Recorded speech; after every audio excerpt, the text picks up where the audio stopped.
এই যে আপনারা দেখতে পাচ্ছেন যে রাস্তার যে পরিস্থিতি, মানুষের চলাফেরা অত্যন্ত খুব হয়ে যাচ্ছে। এখন রাস্তার পরিস্থিতি, মানুষের দুর্ভোগ দেখে আমরা এখানে আমার ছোটো ভাই আশরাফুল বাবু, আর ভাষা শাহিনুর রহমান, আমার ভাষা, আমার ছেলে, আমরা রাস্তাটা পরিষ্কার করতেছি। যেহেতু মানুষের দুর্ভোগ, যে পরিস্থিতি, যেভাবে মানুষের হচ্ছে, তাতে করে অনেক মানুষের ক্ষয়ক্ষতি। রাস্তা চলতে অনেক মানুষের ক্ষয়ক্ষতি খুব তাই হচ্ছে। ওয়ালাইকুম আসসালাম। যে রাস্তার পরিস্থিতি দেখে আপনারা নিজেও ঠিক থাকতে পারবেন না, কারণ মানুষের প্রচণ্ড দুর্ভোগ হচ্ছে। আর দুর্ভোগের কারণে কাকও না পেয়ে এই যে আমার বাড়ির পাশে যারা আছে তাদেরকে নিয়েই আমি বলেছি, কারণ এইখানে অ্যাক্সিডেন্টের আশঙ্কাটা বেশি। এই যে দেখেন যে এই যে মানুষ মোটরসাইকেল নিয়ে কতদূর দাঁড়িয়ে আছে, রাস্তার মানুষ দাঁড়িয়ে আছে, দেখেন মোটরসাইকেল নিয়ে আসতে পারছে না। তাই আমরা এই রাস্তাটা গোটাই ইনশাল্লাহ একটা সাফ করবো এবং কাজ চলতেছে।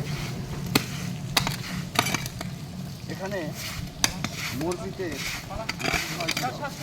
তো ওনারা বুঝতে পারে নাই যে রাস্তার এরকম দুর্গতি হবে। তো যাক, আমরা ইনশাল্লাহ রাস্তাটা অনেক দূর, মোটামুটি 1-1.5 কিলোমিটারের মতো। তো আমরা ইনশাল্লাহ কাজ করতেছি। তো ইনশাল্লাহ যতটুকু পারি করতে হবে, কারণ অত্যন্ত দুর্ভোগ।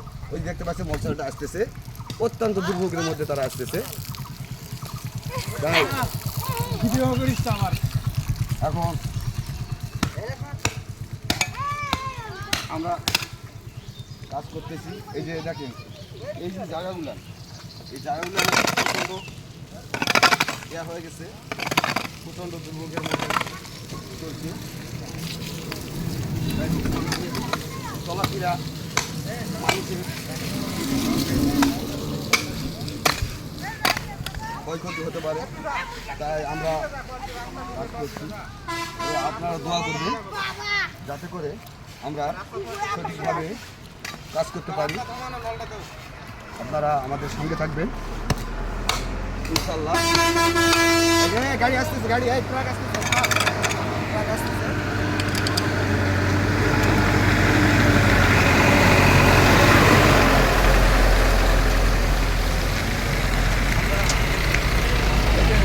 মোটরসাইকেল কীভাবে আসতেছে, অত্যন্ত এর মধ্যে মোটরসাইকেল আসতেছে, অত্যন্ত দুর্ভোগ হচ্ছে।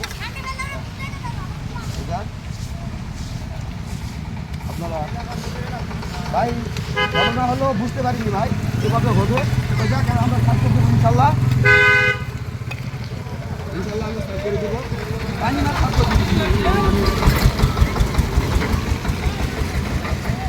যাক, আপনারা ভালো থাকবেন। আসসালামু আলাইকুম।